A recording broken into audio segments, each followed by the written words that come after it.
沈超，别给脸不要脸！你爹生前欠我的300两白银，既然你现在家徒四壁拿不出钱，那就按大钱收法，拿你沈家祖传的制墨秘方抵债。至于你嘛，添了这发配器，去城外的黑石废矿做一辈子苦工抵利息。300两，赵管事，你们四海商会的账本做的未免也太低级了。死到临头还敢嘴硬！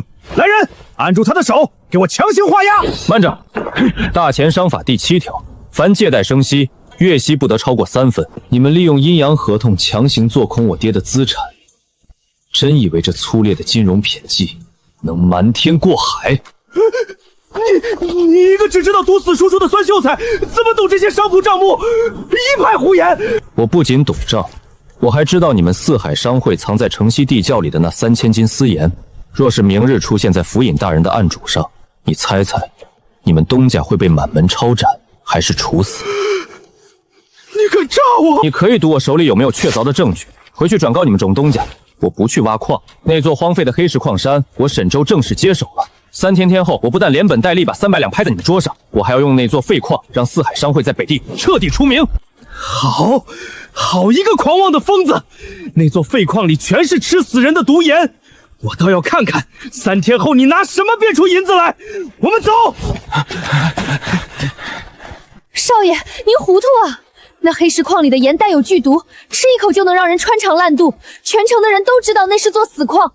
3天时间，咱们去哪里弄300两银子？他们这是要逼死您啊！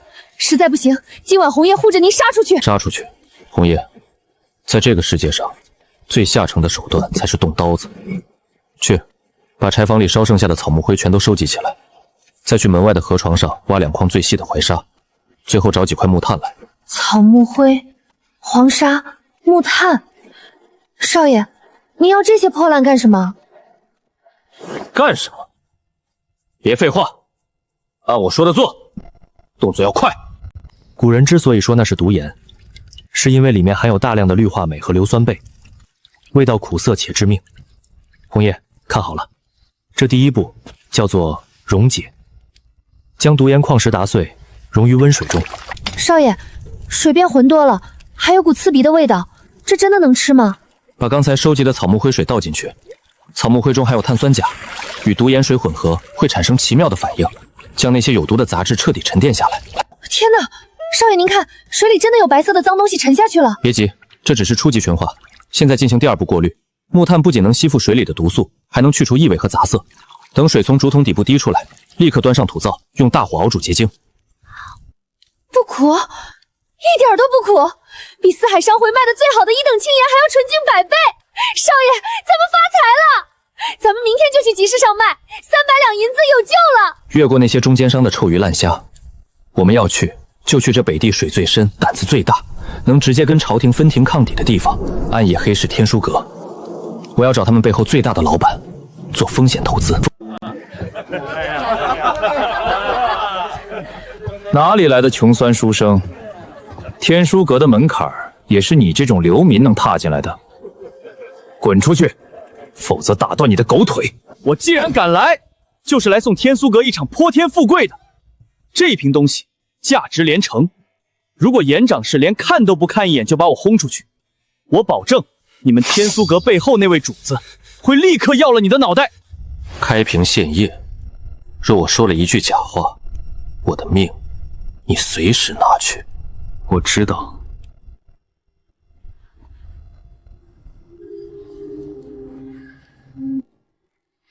颜辉，住手！把那书生手里的东西呈上来。是，主子。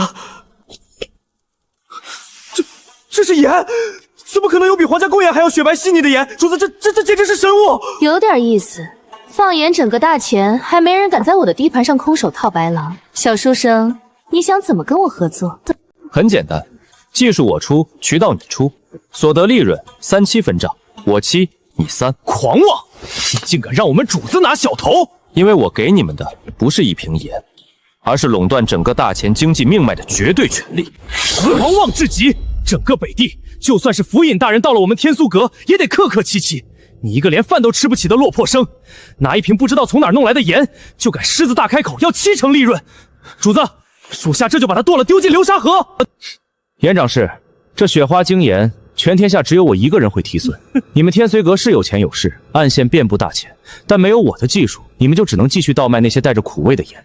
究竟是我狂妄，还是你们缺乏对技术垄断这4个字的认知？技术垄断，好一个新奇又狂妄的词。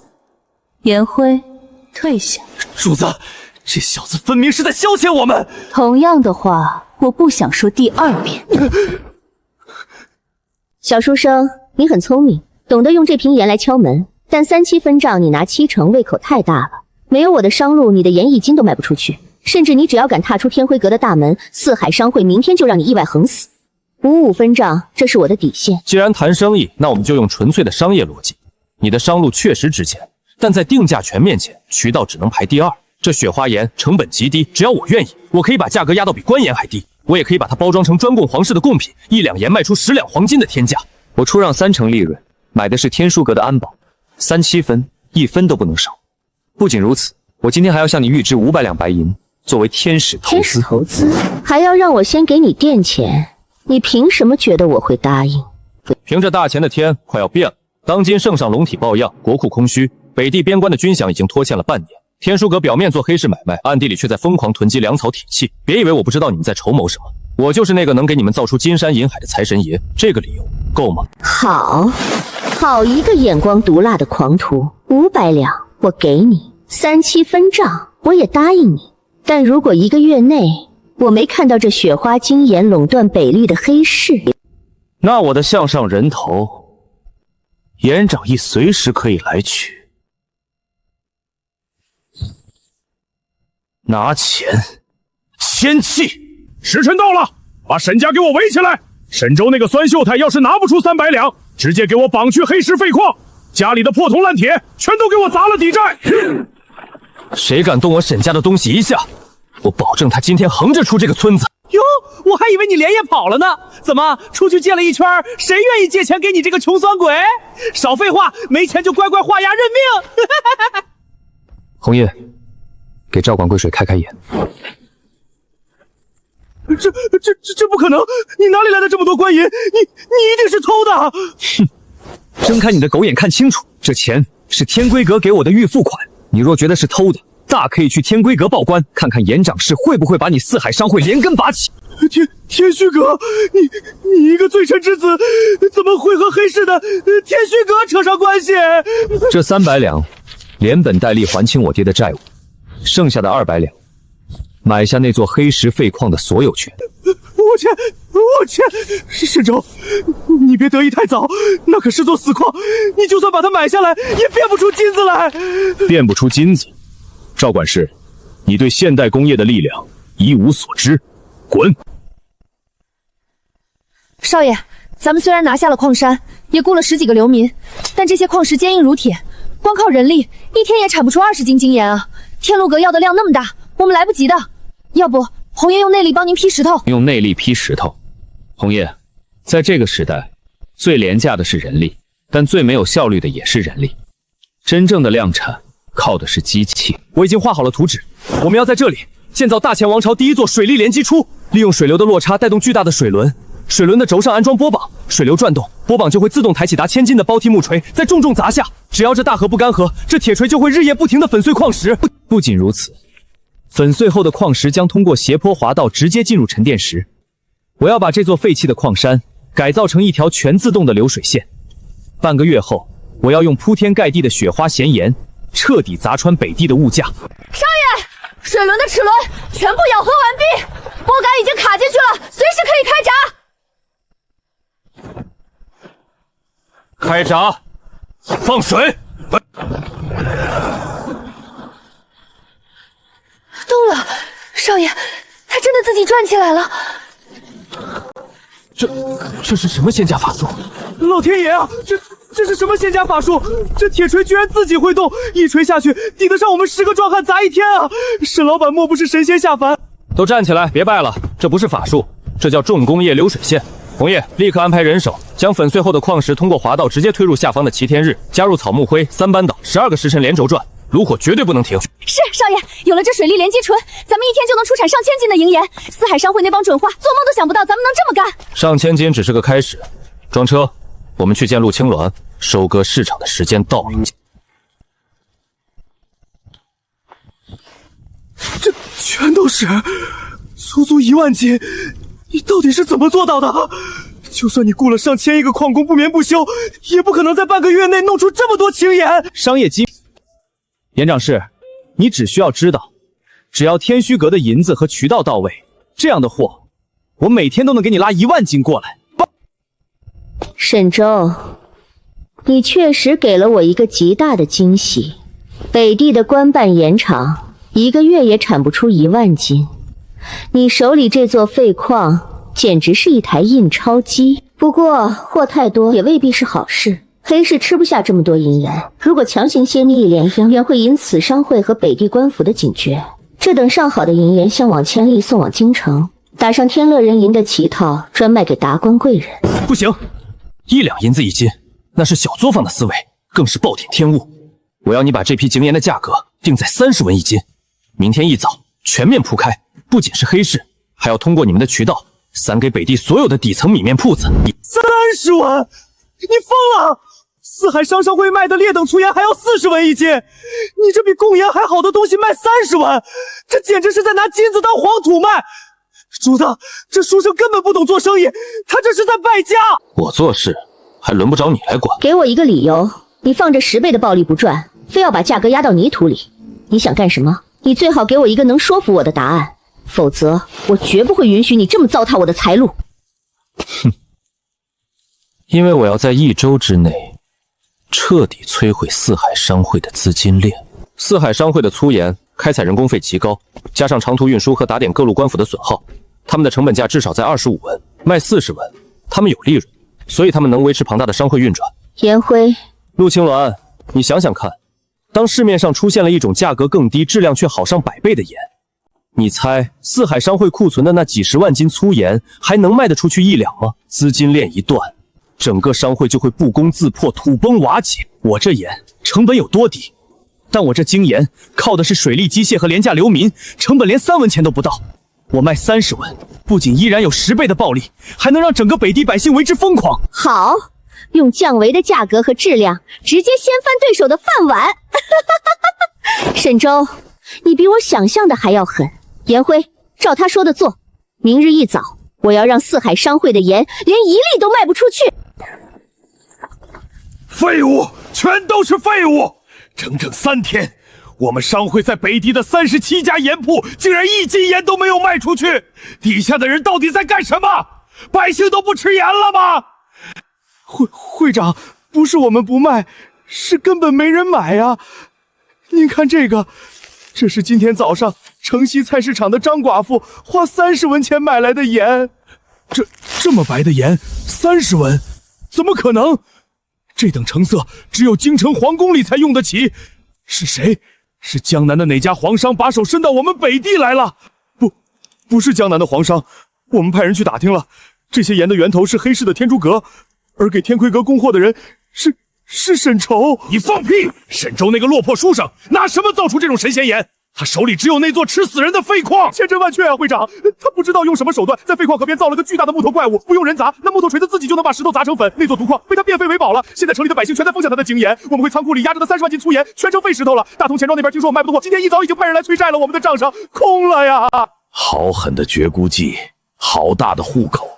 他这是想用30文的价格，生生逼死我们四海商会呀！30万斤盐要是砸在手里，我们四海商会100年基业就全毁了。断人财路如杀人父母。既然他沈周不给我们留活路，那就别怪我心狠手辣。赵德，去把城外飞鹰寨的大当家给我请来。既然那是座生金蛋的矿山，我四海商会吃不到，他沈周也别想安稳的吃。会长英明，飞鹰寨那帮人要钱不要命，只要给足银摸过去，把那个造盐的木头怪物一把火烧了，再把配方抢过来，整个北地的盐业就还是我们的天下。沈周，一个毛个油书生也敢跟我斗？今晚我要让他连本带利全都吐出来。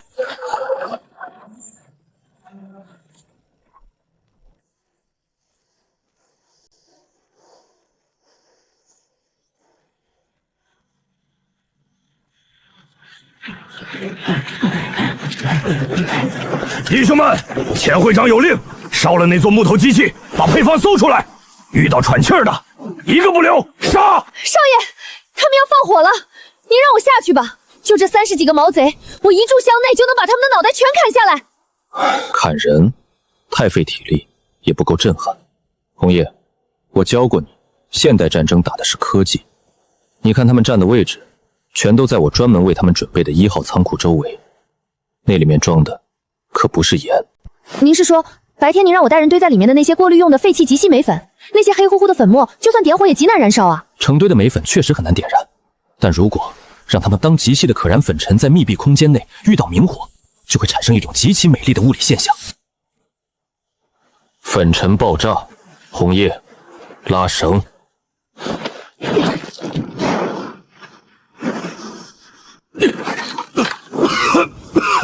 这什么鬼地方？怎么全是灰？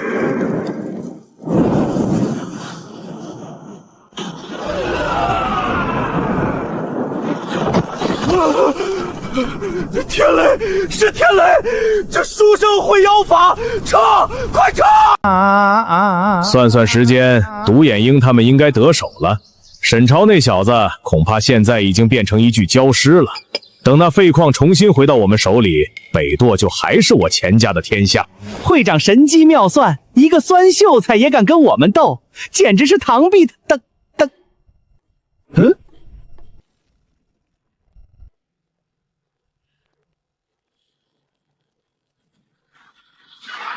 沈周，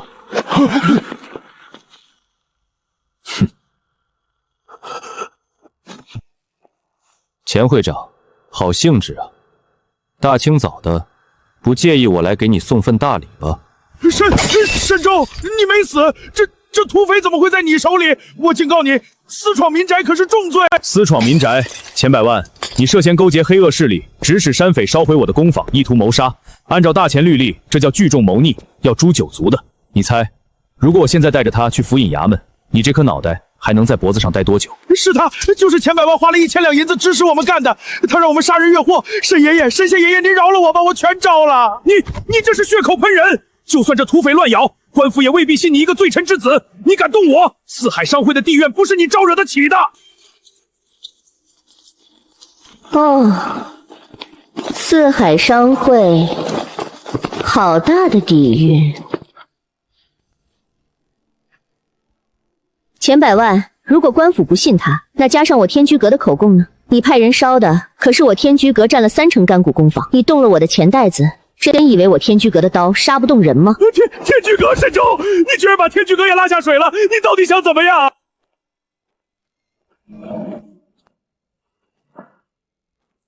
我想怎么样？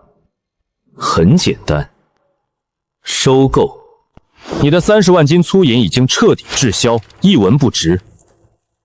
你账上现在1分钱都没有，连下个月伙计的工钱都发不出，加上勾结土匪的死罪，你现在唯一能做的就是破产清算。这是一份收购契约，四海商会名下的37家铺面、3条运输线以及所有的仓储网络，我沈周全盘接收。至于你那30万斤卖不出去的粗盐，我大发慈悲，按每10厘1文钱的废品价全收了。签字，我饶你一命；不签，明天你全家流放宁古塔。10斤1文钱，你这跟明抢有什么区别？会长不能签啊，签了我们就倾家荡产了。红叶，让他闭嘴。聒噪！我签！沈周，你够狠，你简直不是人，你是魔鬼！商场如战场，慈不长兵，义不长财。从今天起，北地的盐业只有一个规矩，那就是我沈周的规矩。带着你的人滚！10斤1文钱，用粉粘爆炸摧毁敌人的武力，再用财务危机逼迫对方签订城下之盟。沈周，你这空手套白狼的手段真是让我大开眼界。你就不怕有一天我天出阁也变成你口中的猎物？陆长史，你错了。对于真正的同类，我不喜欢吞并，我更喜欢绝对控股。四海商会只是个开始，你准备好跟我一起掀桌子了吗？少爷，从今天起，这北地最大的商会就姓沈了。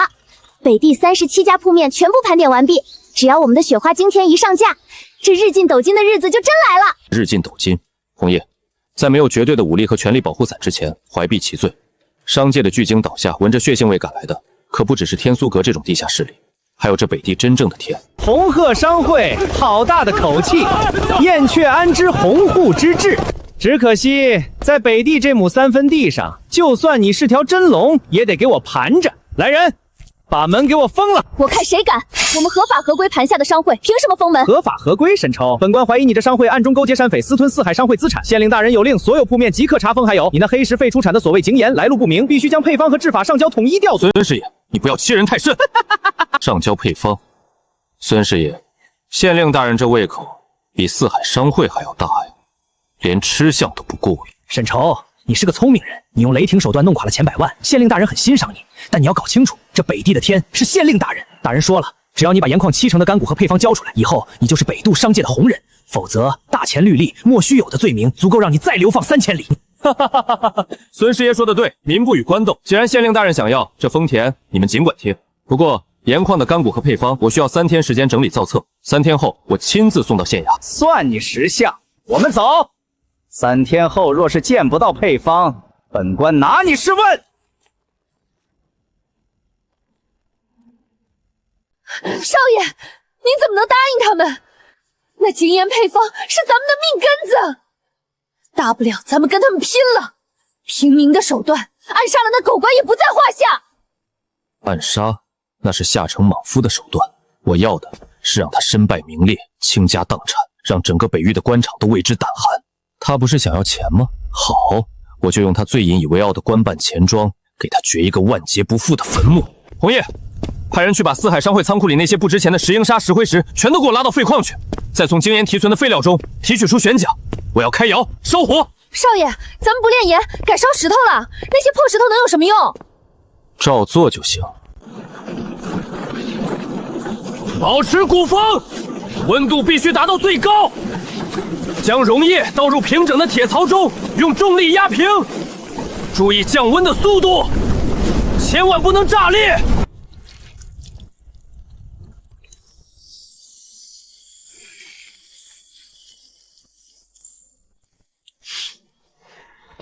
红叶，红叶，看看，这是什么？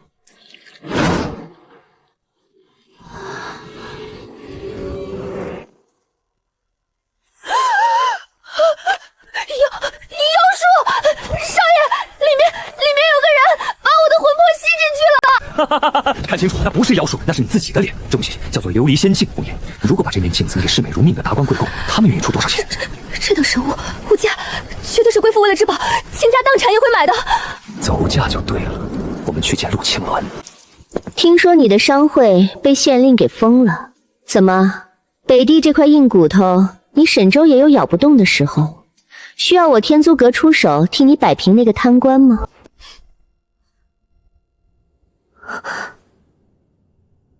我造出来的，成本不到100文钱。100文？这东西要是拿去京城，1万两白银一面都有人抢破头。你想干什么？我不去京城，我要你在3天后在天虚阁举办一场北地最高级别的秘密拍卖会，把北渡所有的豪门世家、富商巨户，包括县衙里的那些达官仙贵，全都给我请来。就说天书阁得到了10面来自海外仙山的琉璃神镜。饥饿营销，你想狠狠宰北吏这些富商一笔，可是这和反击县令有什么关系？宰他们只是第一步，我要的是挤兑。大钱的钱庄实行的都是存1带3的把戏，县令手里掌控的恒通钱庄是北地最大的金库，他库房里可能只有10万两现银，但他放出去的银票却有30万两。拍卖会上，这10面镜子会被炒上天价。那些富商为了买到神镜，一定会拿着大量的银票去恒通钱庄兑换现银，而在同一时间，我沈州会拿着这2天我们盐矿赚来的所有银票，以及四海商会留下的账目，派几百个人去恒通钱庄提现。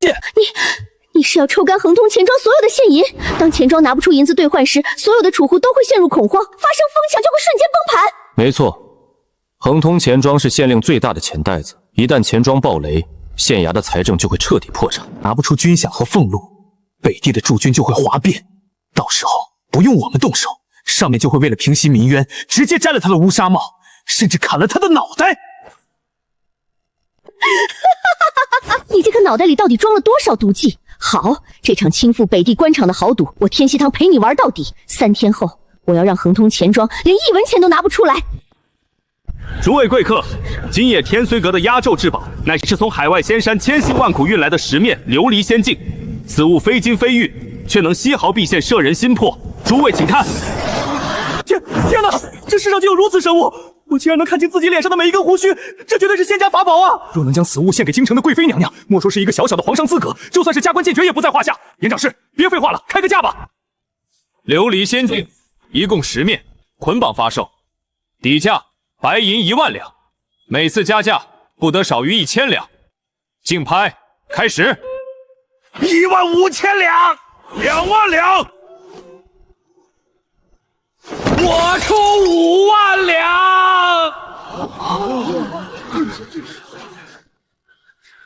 这10面神镜，我家大人要了。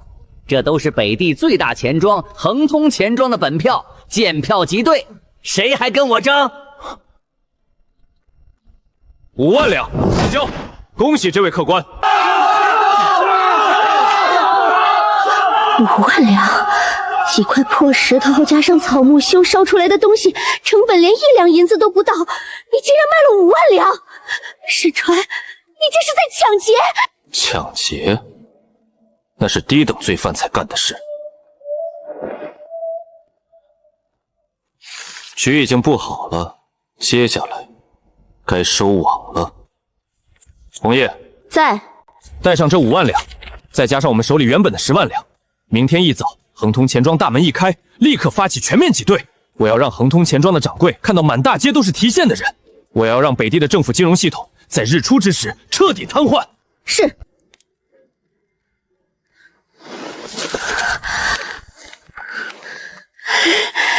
是，少爷，明天一早，恒通钱庄寸草不杀！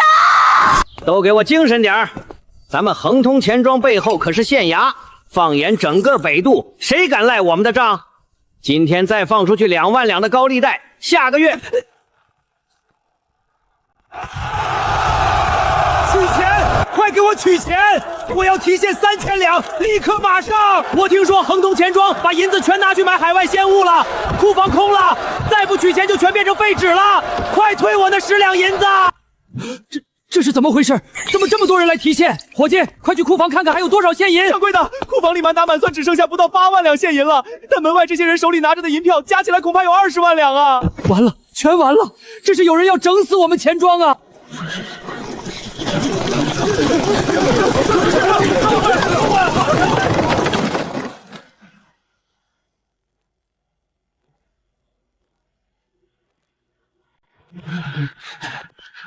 周掌柜，恒通钱庄号称北地第1金库，怎么今天连区几10万两现银都拿不出来了？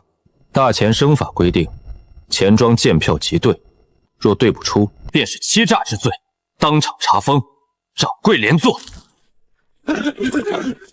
沈周，是你搞的鬼！昨天晚上拍卖会上的局是你做的，那些拿来提现的银票全都是你的。孙师爷，脑子是个好东西，可惜你没有。我3天前就告诉过你，盐矿的干股和配方我会亲自送来。今天刚好是第3天，但这配方你买得起吗？恒通庄现在拿不出现银，已经实质性破产，县令的钱袋子空了，北地3000驻军的军饷明天发不出来。你猜那些拿不到钱的兵大爷是会来抄了我沈州的家，还是会直接冲那个县令的皮？你不仅要毁了钱庄，你还要毁了整个北地的官场。沈州，你这是要造反啊！从现在开始，恒通钱庄破产清算，北地的金融规矩由我沈州重新制定。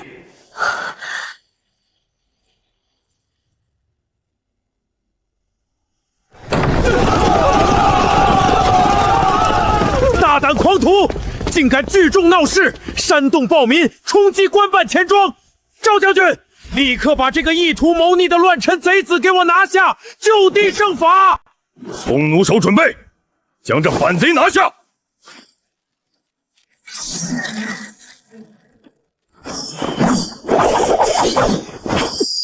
谁敢动我少爷，我保证他见不到明天的太阳！刘县令，好大的官威啊！动辄就地正法，你是把这北地独立亡国了吗？今日你若敢放一箭，我天呼阁保证。天修阁又如何？弄垮本官的钱庄，断了北地的赋税，这是死罪。今日就算天王老子来了，他也得死。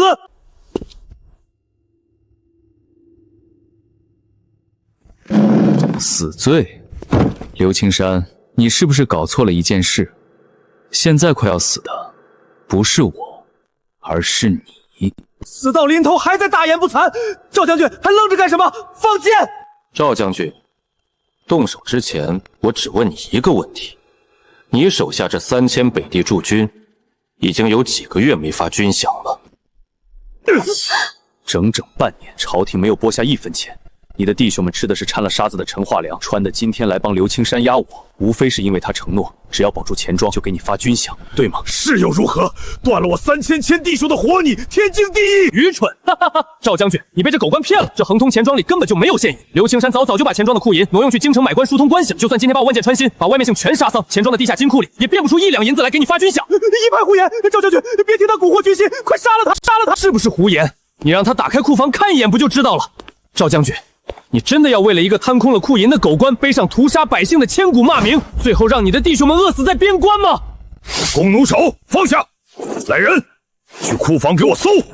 赵将军，你不能搜啊！我是朝廷命官，你这是造反！将军，地下库房全空了，连个耗子都没有，全是一堆没用的废账本。刘青山，你敢拿我弟兄们的命去铺你的升官路，老子今天劈了你！赵将军，息怒。杀一个朝廷命官，你和你的弟兄们就真的成了叛军，死路一条。那你说怎么办？没钱，军心必散，明天营里就会哗变。他刘青山给不了你的军饷，我沈周给。这里是10万两现银，见票即兑。不仅补齐你弟兄们半年的欠饷，还多发3个月的安家费。有我沈周在，肉管够，管够。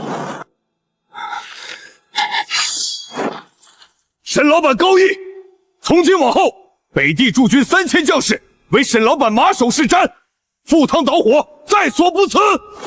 誓死效忠沈老板。刘县令，你看，现在兵是我的了，钱也是我的了，但你放心，我不会杀你。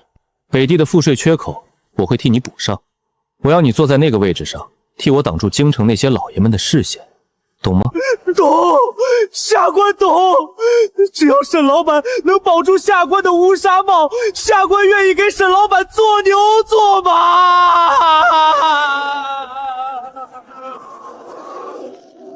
用5万两的琉璃镜泡沫引发挤兑，做空县衙的财政，再用10万两白银买下3000驻军的效忠。沈周，你今天这一手经济兵变，真是让我叹为观止。这北地现在名义上是朝廷的，实际上已经是你沈家的天下。北地太小了，装不下我的局。我要的是这天下。天下？小书生，你可知这天下是谁的天下？你如今掌控了北地兵权，京城里的那位恐怕已经容不下你了。如果我没猜错，不出半月，朝廷的钦差就会带着御林军来抄你的家。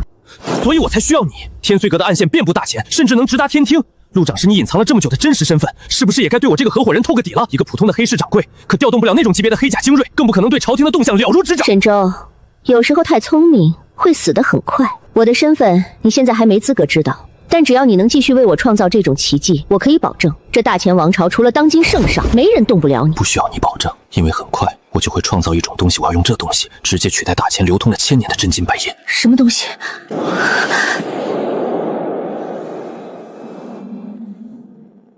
焦骨，我要发行属于我沈周的大钱纸币。少爷，咱们费了这么大劲，吞了恒通钱庄，把北利所有的现银都集中在咱们手里，为什么现在要把这些真金白银锁在库房里，反而去印这些破纸？这轻飘飘的一张纸，上面写着100两，老百姓谁敢认啊？破纸，红叶，在现代经济学里，这叫信用币，金银太重，不便携带。我要做的是用这一张纸把整个大前王朝的财富，这就叫剪刀差。沈周，你这是在玩火。自古以来，货币的铸造权都在朝廷手里，你私自印发这所谓的交子，等同于谋逆。而且，就算你印出来，一旦有人伪造，你的信誉就会瞬间崩塌，到时候整个北渡的经济都会随之毁灭。陆长室，你看看这张胶笔上的墨迹，这墨在火光下竟然隐隐泛着暗金色的幽光，而且纸张内部竟然有极为繁复的云纹透影，这是怎么做到的？还记得四海商会最初逼债时想要抢夺的沈家祖传制墨秘方吗？我在这秘方里加入了极其辉亮的磷粉和特殊矿物质，全天下除了我沈周，没有任何人能仿做出这种墨和这种纸。好，就算没人能伪造，可你如何让人心甘情愿地把手里的真金白银交给你，换取这几张纸？简单，从明治商会的名下的金盐和琉璃镜拒绝任何金银包易，想要买东西就必须先拿金银来我红鹤银行兑换交子。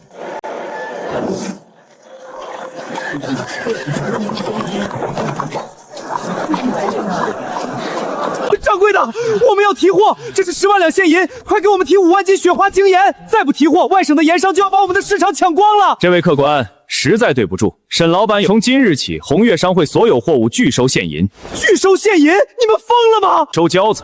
客官若是想买货，请先去对面的红雀银行将现银兑换成等价的交子本票，凭交子才能提货。荒唐，简直是滑天下之大跤！用真金白银去换几张破纸，万一你们跑了，我们找谁说理去？这盐我们不买了。买不买随你们，但我家少爷说了，这北地除了红雀市商会，谁敢私自售卖精盐，谁就是跟北地3000疏军过不去。你们可以去试试。好，算他沈朝狠，去对接，把银子全都兑成那交子。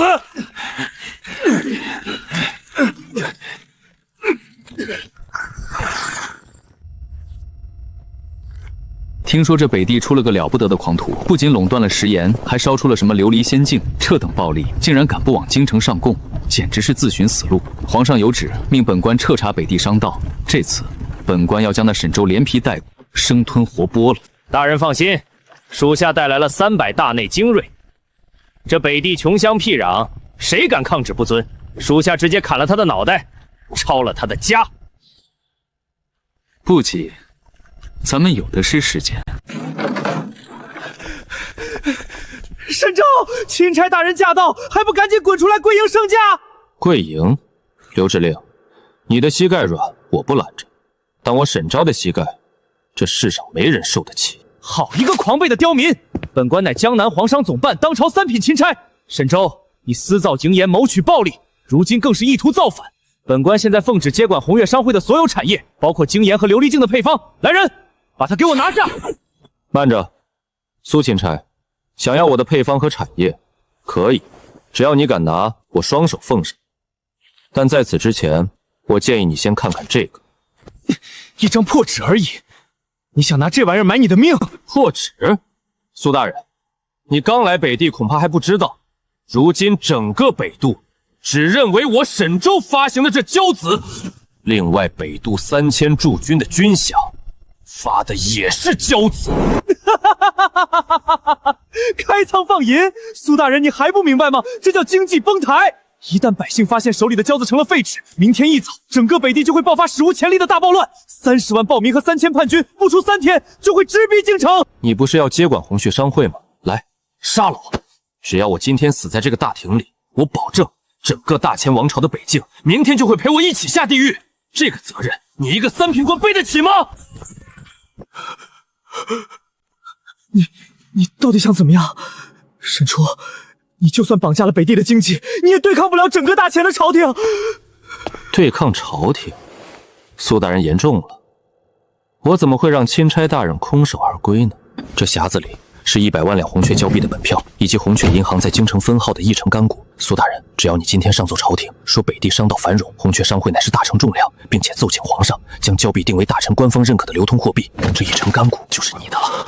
100万两，1成干股，你要在京城开钱庄，还让我做股东？你现在要做的，就是在这上面签字画押。苏大人，你做了这么多年的皇商总办，应该比谁都清楚国库有多空虚。只要交子能在京城流通，我们就等于掌握了整个大钱的铸币权。到时候你想捞多少银子，不过是印钞机转几圈的事情。有了这笔滔天财富，你在朝中的地位，谁能撼动？沈老板，不，沈才肯，你放心，本官我回去后立刻联合6部尚书，就算是死谏，也必定让皇上下旨推行红雀交子。这北地以后就是你沈才神的天下。好，这简直是妖孽啊！